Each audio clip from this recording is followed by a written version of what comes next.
नमस्कार मित्रांनो, आज मी तुम्हाला नवीन टॉपिक घेऊन आली आहे. टॉपिकचं नाव आहे सूचनांची जबरदस्त शक्ती. तुमच्या आता लक्षात आले असेल की जागृत मन हे दरवाजातील पहारेकऱ्यासारखे आहे. त्याचे मुख्य काम तुमच्या सुप्त मनाच्या चुकीच्या गोष्टींपासून संरक्षण करणे. मनाचा मूळ नियम तुम्हाला आता माहीत झाला असेल की तुमचे सुप्त मन सूचना ऐकून घेणारे आहे. तुम्हाला हेही माहीत आहे की तुमचे सुप्त मन तुलना व फरक करीत नाही, तसेच कारणं देत नाही आणि गोष्टींचा विचार करीत नाही. शेवटचे काम तुमच्या जागृत मनाचे आहे. ते फक्त जागृत मनाने दिलेल्या मतांना प्रतिक्रिया देते. Very important. शेवटचं काम हे तुमच्या जागृत मनाने तुमच्या डिसिजनवर डिपेंड करतं. दुसऱ्या एखाद्या कृतीवर ते एखाद्या कृतीला पसंती अशी दाखवत नाही. तुमचे सुप्त मन फक्त तुम्ही ज्या सूचना देतात त्या फक्त पाळण्याचं काम करतं. सूचनांच्या जबरदस्त शक्तीचे खालील एक उत्तम उदाहरण आहे. समजा एका बोटीवरील एका लाजऱ्या बुजऱ्या प्रवाशाकडे तुम्ही गेलात आणि त्याला असे काहीसे म्हणालात, तू खूप आजारी दिसता, तुम्ही निस्तेज झालात, मला नक्की वाटते तुम्हाला बोटीचा त्रास होते, मला तुमच्या केबिनपर्यंत येऊन मदत करू द्या. तो प्रवासी निस्तेज होतो. बोट लागण्याबाबतची तुमचा संकेत त्याच्या स्वतःच्या भीती आणि वाईट शकुनाशी जोडला जातो. तो तुमची मदत त्याच्या केबिनपर्यंत स्वीकारतो आणि तिथे त्याने स्वीकारलेला तुमचा नकारात्मक संकेत त्याच्या लक्षात येतो. एकाच सूचनेला वेगवेगळ्या प्रतिक्रिया. हे खरे आहे की वेगवेगळी माणसे एकाच सूचनेला वेगवेगळ्या प्रकारे प्रतिक्रिया देतील. त्याचे कारण त्यांच्या सुप्त साचेबंदपणा वा विश्वास. उदाहरणार्थ, जर तुम्ही बोटीवरील खलाशाकडे गेलात आणि त्याला सहानुभूतीने म्हणालात, मित्रा, तू खूप थकलेला दिसत आहेस, तू आजारी तर नाहीस, तुला बोटीचा त्रास होणार आहे असे दिसते. त्याच्या स्वभावाप्रमाणे तो तुम्ही केलेल्या चेष्टेला हसेल व सौम्य चीड व्यक्त करेल. आता तू तर इकडे सांगितलं की तू हसेल आणि त्याला थोडीशी चिडेल. बघा याचं कारण काय आहे. तुम्ही जे काही बोलला आहेत, तुम्ही काय बोलला आहेत त्याला की तू आजारी तर नाहीस, तुला बोटीचा त्रास होणार आहे असं दिसते. आता त्याबाबत तुमची सूचना त्याच्या बहिऱ्या कानावर पडते, कारण तुमच्या आजाराबाबतची सूचना त्याच्या मनातील त्यापासूनच्या सुटकेशी संबंधित होती. म्हणून भीती वा काळजी कारण नव्हते, तर स्वतःवरील दृढ विश्वास होता. शब्दकोश सांगतो की सूचना ही कृती व एखाद्याच्या मनामध्ये काही पेरण्याची बाब आहे, जी मानसिक प्रक्रिया आहे, ज्यामधून सांगितलेल्या सूचना व कल्पना यांना आश्रय दिला जातो, स्वीकारल्या जातात व परिणाम घडवला जातो. तुम्ही लक्षात ठेवायला हवे की जागृत मनाच्या इच्छेविरुद्ध सुप्त मनावर काही सूचना लादू शकत नाही. दुसऱ्या शब्दात, तुमच्या जागृत मनाकडे दिलेल्या सूचनेला नाकारण्याची शक्ती असते. म्हणजे तुम्हाला कोणी काहीही सांगितलं तरीसुद्धा तुम्ही कॉन्शियसली म्हणजे जागृत मनाने तुम्ही ते नाकारू शकता. खलाशाच्या बाबत त्याला आजारी पडण्याची भीती नव्हती, त्यामुळे तो हसला आणि त्याला स्वतःला त्यापासूनच्या सुटकेची खात्री होती. त्याला माहिती होतं की मी बरोबर पोचणारच आहे, त्याला बोटीचा काही त्रास होणार नाही. आणि नकारात्मक सूचनेकडे भीती जागृत करण्याची मुळीच शक्ती नव्हती, कारण की त्याला स्वतःवरच विश्वास होता. खलाशाला स्वतःवरच विश्वास होता. इतर प्रवाशांना केलेल्या आजारीपणाच्या सूचनेने त्याच्यामधलची आजारपणाची भीती बाहेर आणली. असं होतं, आपण कोणाला कधी बोलतो की तू खूप आजारी दिसतो, सो ऑलरेडी त्या पर्सनला असं वाटत असतं की मी आजारी आहे आणि ती भीती त्याच्यातनं बाहेर पडते जेव्हा आपण हे बोलतो. आपल्यातील प्रत्येकाला स्वतःची आंतरिक भीती म्हणजे आपल्या स्वतःमध्येच एक आंतरिक भीती, एक विश्वास आणि मते असतात, आणि ही आंतरिक अनुमाने तुमच्या आयुष्यावर अंमल करतात. म्हणजे तुम्ही जसं विचार करता आतमध्ये, ते समोरचा व्यक्ती कोणतरी तुम्हाला येऊन सांगतोय आणि राज्य करतात. सूचनेकडे आपली अशी ताकद नसते जर तुम्ही मानसिकदृष्ट्या स्वीकारली तर. म्हणजे तुम्हाला कोणी काहीही केलं, कुठलीही सूचना दिली, तर त्या सूचनेमध्ये ताकद नसते जर तुम्ही स्वतः खूप पॉवरफुल असाल तर. म्हणून सूचनेमध्ये ताकद नसते, ती तुम्ही कशी घेता, तुम्ही कसं त्याचं परसेप्शन लावता, तुम्ही कशा प्रकारे त्या सूचनेला बघता, हे डिपेंड करतं की तुम्ही आतमधून किती सुंदर आणि खूप जास्त एकदम पॉवरफुल आहात, शक्तिशाली आहात, याच्यावर डिपेंड करतं. यामुळे तुमची सुप्त शक्ती सूचनेच्या प्रकाराप्रमाणे बंधनात आणि मर्यादित प्रकारे वाढू शकते. म्हणजे अगर जर तुम्ही आतमधूनच खूप जास्त भीती आणि कमी विश्वास असेल तुम्हाला, तर तुम्हाला कोणीही काहीही बोललं तर तुम्हाला लगेच ते खरं वाटेल. तुम्हाला वाटेल की अरे हां, मी आजारी आहे, मला तर पहिल्यापासून दुखतच होतं, आता जास्त दुखतं आहे असं वाटेल. पण विचार करा, ती फक्त सूचना आहे, ती दुसऱ्या कोणीतरी तुम्हाला दिलेली आहे. तुम्ही स्वतःहून आतमधून अगर जर खूप जास्त पॉवरफुल असाल, आतमधनं खूप जास्त खुश असाल, तर तुम्हाला त्या सूचनेकडे काहीच नाही वाटणार. तुम्ही त्या गोष्टीवर हसाल. म्हणजे इट्स व्हेरी नॅचरल. म्हणजे त्या सूचनेचा तुमच्यावर काहीही परिणाम होणार नाही. नेक्स्ट टॉपिक आहे, त्याने त्याचा दंड कसा गमावला. प्रत्येक 2 व 3 वर्षी मी लंडन ट्रूथ फोरमच्या टॅक्टॉन हॉलमध्ये व्याख्यानमाला देतो. म्हणजे लेखक म्हणतात आहेत की या हॉलमध्ये ते व्याख्यान देतात. हा फोरम मी अनेक वर्षापूर्वी स्थापन केला आहे. संचालक डॉक्टर एव्हलिन फ्लीट यांनी सूचनांच्या शक्तीसंदर्भात एका इंग्लिश वृत्तपत्रात आलेल्या एका लेखाविषयी मला सांगितले. एका माणसाने त्याच्या सुप्त मनाला 2 वर्षभर दिलेली सूचना अशी: मी माझा उजवा दंड माझी मुलगी आजारमुक्त होण्यासाठी देऊ इच्छितो. Very important statement. बघा, 2 वर्ष तो माणूस हेच बोलत होता. 2 वर्ष त्याला पाहिजे होतं की त्याची मुलगी आजारमुक्त व्हायला हवी, पण तो त्याच्याबरोबर हेही बोलत होता की मी माझा उजवा दंड माझी मुलगी आजारमुक्त होण्यासाठी देऊ इच्छितो. याबाबत असे दिसून आले होते की त्याच्या मुलीला एका प्रकारचा बरा न होणारा चामडीचा रोग आणि शरीर लंगडणाऱ्या अवस्थेत ठेवणारा संधिवात झाला होता आणि त्यांनी ती इच्छा वरील सूचनेप्रमाणे व्यक्त केली होती.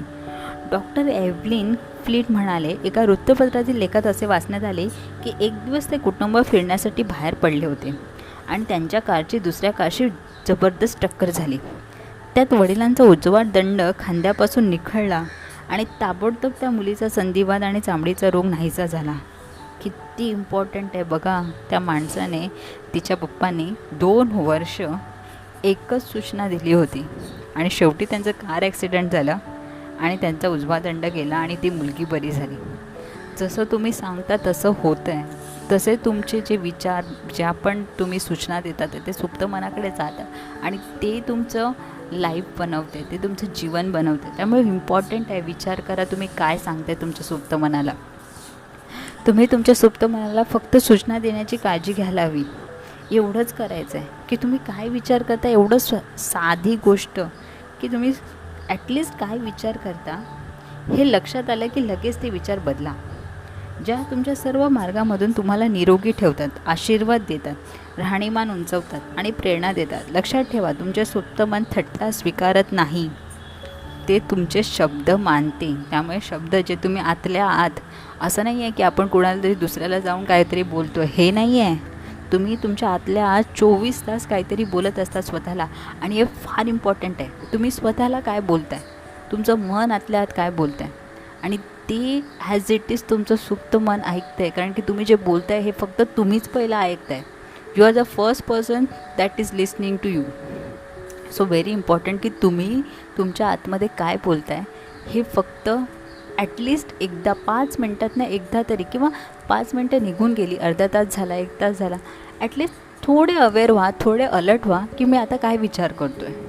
आणि अगर जर तुम्हाला वाटलं की आता माझी एनर्जी खूप खाली डाऊन होत चालली आहे तर लगेच ते विचार बदला. Very important. आता नेक्स्ट स्टोरी आहे, संमोहित सूचना भीती कशी दूर करते. संमोहित सूचनांची उदाहरणे. संमोहित सूचना म्हणजे निश्चित आणि ठाम असे काही एखाद्याला सुचवणे. हर्बर्ट पार्किन त्यांच्या संमोहित सूचनांच्या उत्तम पुस्तकात खालील घटना नोंदवतात. त्याला एक मनोरंजक बाजू आहे म्हणून ती घटना लक्षात राहते. न्यूयॉर्कचा एका पर्यटक शिकागो शहरामध्ये त्याच्या घड्याळात पाहतो, जे शिकागोच्या वेळेपेक्षा 1 तास पुढे आहे. तो शिकागोच्या मित्राला म्हणतो, आता 12 वाजले आहेत. शिकागो आणि न्यूयॉर्कच्या वेळेमध्ये फरक लक्षात न घेता शिकागोचा मित्र न्यूयॉर्कच्या मित्राला म्हणतो की त्याला भूक लागली आहे आणि दुपारचे जेवण द्यायला हवे. बघा, दोघांनाही कळलं नाही, कारण की ऑलरेडी त्याचं घड्याळ, तो जे सांगितलं होतं की त्यांच्या घड्याळामध्ये, न्यूयॉर्कच्या घड्याळामध्ये आणि शिकागोच्या घड्याळामध्ये 1 तास ते पुढे आहे न्यूयॉर्कपेक्षा शिकागोचं घड्याळ. पण दोघांना कळलंच नाही. तो म्हणाला की आता 12 वाजले, तर दुसरा म्हणाला की चल मला भूक लागली आहे, जेवूया. म्हणजे त्यांना कळलंच नाही. त्यांना वेळेचं सुद्धा बंधन, वेळेचं सुद्धा काय बोलतात त्याला ध्यान राहिलं नाही. इतकं इम्पॉर्टंट आहे की तुम्ही काय बोलतात. अनेक प्रकारची भीती आणि नकारात्मक अवस्था नाहीशी करण्यासाठी संमोहित सूचना वापरता येऊ शकतात. एक तरुण गायिकेला आवाजाच्या नमुन्यासाठी बोलवले होते. ती मुलाखतीची वाट पाहत होती, परंतु पूर्वीच्या 3 वेळा ती नापासाच्या भीतीने यशस्वी झाली होती. या तरुण गायिकेचा आवाज खूप गोड होता आणि परंतु ती स्वतःशी म्हणत होती, माझी जेव्हा गाण्याची वेळ येईल कदाचित त्यांना माझे गाणे आवडणार नाही. मी प्रयत्न करेन, परंतु मी भीती आणि चिंतेने ग्रासली आहे. एक तर ती ऑलरेडी असं बोलत होती की माझे त्यांना गाणे आवडणार नाही. मी प्रयत्न तर करीन, परंतु ती भीती आणि चिंतेने ग्रासली होती. तिला ऑलरेडी भीती आणि चिंता वाटत होती. तिच्या सुप्त मनाने या नकारात्मक संमोहित सूचना विनंती म्हणून स्वीकारल्या आणि त्यांना प्रकट करण्यासाठी आणि अनुभवात आणण्यासाठी ते पुढे गेले.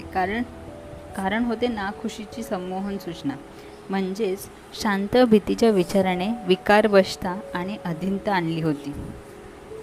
यावर तिने पुढील तंत्राने मात केली. दिवसातून 3दा तिने स्वतःला एका खोलीत कोंडून घेतले. आता व्हेरी इम्पॉर्टंट बघा, एका दिवसातून 3दा केला हे तिने. एका आराम खुर्चीत ती शांतपणे बसली, शरीर मोकळे केले आणि डोळे मिटले. हे आपण करत नाही, आपण कधीच शांत बसत नाही, एकदम डोळे मिटून शरीर मोकळे करत नाही. आपण नेहमी बर्डन विचारांचं बर्डन नेहमी देत असतो. तिने तिचे मन आणि शरीर शक्य करता येईल तेवढे एकाग्र केले. शारीरिक निष्क्रियता मानसिक सहनशीलतेला साथ देते आणि अधिक सूचना स्वीकारण्यास मन तयार करते. तिने भीती सूचनेवर स्वतःशी असे म्हणून हल्ला केला. एक तर तिच्या मनात भीती होती. तिने बघा काय सूचना दिली, मी छान गाते, हे तिचं पहिलं वाक्य आहे. सेकंड वाक्य आहे, मी समतोल, प्रसन्न, निशब्द आणि शांत आहे. व्हेरी इम्पॉर्टंट, बघा किती पॉवरफुल वर्ड्स यूज केले आहेत तिने. तिने म्हणाले की मी समतोल, प्रसन्न, निशब्द आणि शांत आहे. हे वक्तव्य तिने हळूहळूपणे, शांतपणे आणि स्वतःशी प्रत्येक बैठकीत 5 ते 10 वेळा उच्चारले. व्हेरी इम्पॉर्टंट, तिने हे शब्द 5 ते 10 वेळा उच्चारले प्रत्येक बैठकीत. आणि दिवसात अशा प्रकारच्या 3 बैठका ती करत होती आणि त्यातील एक झोपण्यापूर्वीची होती. आपण हे करत नाही, आपण झोपण्यापूर्वी काहीतरी वेगळंच बघून झोपतो. Very important. एका आठवड्यानंतर तिला पूर्ण तोल आणि विश्वास आला. जेव्हा तिला आवाज देण्यासाठी निमंत्रण आले, तिने उत्कृष्ट आणि छान आवाज सादर केला. खूप मस्त स्टोरी सांगितली आहे. एक स्टोरी होती की त्याला वेळेचं सुद्धा भान राहिलं नाही, आणि ही एक स्टोरी होती की तिने स्वतःला पहिला शांत केलं. 3 सूचना दिल्या की मी छान गाते, मी समतोल आहे, प्रसन्न आहे, निशब्द आहे, शांत आहे. आणि असे ती खूप वेळा म्हणत होती, 3 वेळा म्हणत होती दिवसातून, आणि एक वेळ होती रात्रीची. Very important. आणि तिने उत्कृष्ट आणि छान असा आवाज सादर केला. नेक्स्ट स्टोरी आहे, तिने स्मृती कशी पुन्हा मिळवली, मेमरी. बघा, 75 वर्षाच्या एका स्त्रीला स्वतःशी असे म्हणण्याची सवय होती की मी माझी स्मृती हरवत आहे. म्हणजे तिला असं वाटत होतं की मी सगळंच विसरत आहे. तिला मेमरी म्हणजे तिला काही गोष्टी लक्षातच राहत नव्हत्या. तिने पद्धत बदलली आणि दिवसातून अनेक वेळा पुढील संमोहित सूचना स्वतःशी बोलू लागली.